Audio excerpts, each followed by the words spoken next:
everyone, Dr. Jeff here with you again this week with co-op student Colin. What are we talking about this week, Colin? So we're going to talk about spinal bifida. So this is a rare disorder that is commonly formed in utero. So what can happen is that when a fetus is developing, one of the first things they develop is something called the notochord. It's what's going to become the spinal cord. And this notochord is in the fetus, and as the fetus is growing, vertebrae have to go around the notochord to try and protect it. And what can happen is these vertebrae don't develop quite right, and you end up getting gaps in between the vertebrae. And the notochord seems to, what becomes a spinal cord, starts to grow outside of those gaps. So there is a mild type, a moderate type, and a more severe type. And with the mild type, you're maybe not even going to notice it, and it's just going to be a small gap. With a moderate type, it's going to be a little bit bigger.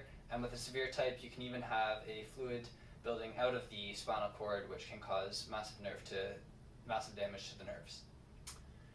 So yeah, so I've had a couple of spinal bifida cases come in to see me, and with the mild form, and generally what I might see with that is that they really don't have any real symptoms per se, but you might notice on their back over the spot they might have a mole, a birthmark, maybe a tuft of hair, something dermatologic is sitting on top of that, which is kind of a signal to me that there might be something underlying there. You might send them out for an X-ray or an MRI to find out what is there. And generally, they don't really have a lot of symptoms going on with that. But what happens in utero if they do an ultrasound and they discover they have spina bifida? One way they treat it is they'll actually go in utero, sometimes with a scope. Sometimes they actually have to open the mother up and open up the uterus and go in and surgically repair the spina bifida and repair the gap. And generally these babies will be born C-section, because if they go through the birth canal and the trauma, can cause a lot more nerve damage.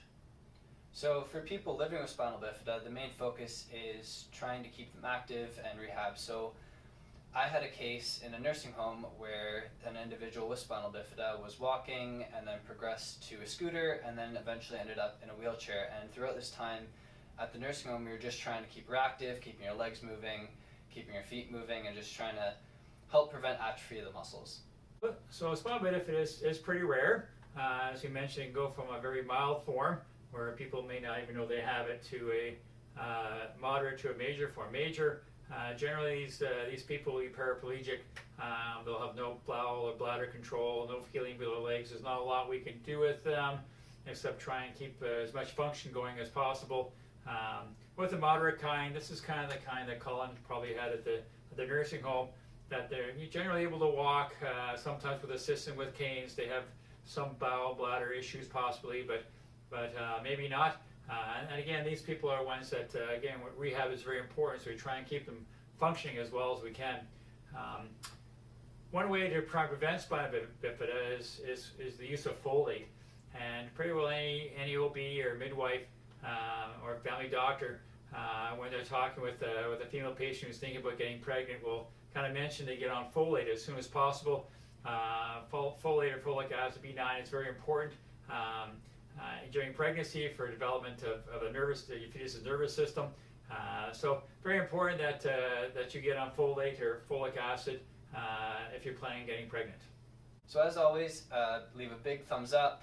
Feel free to follow us on YouTube, Instagram, and Facebook. And if you have any questions about anything, feel free to email us at jgoldsworthy@goldsworthywellness.com.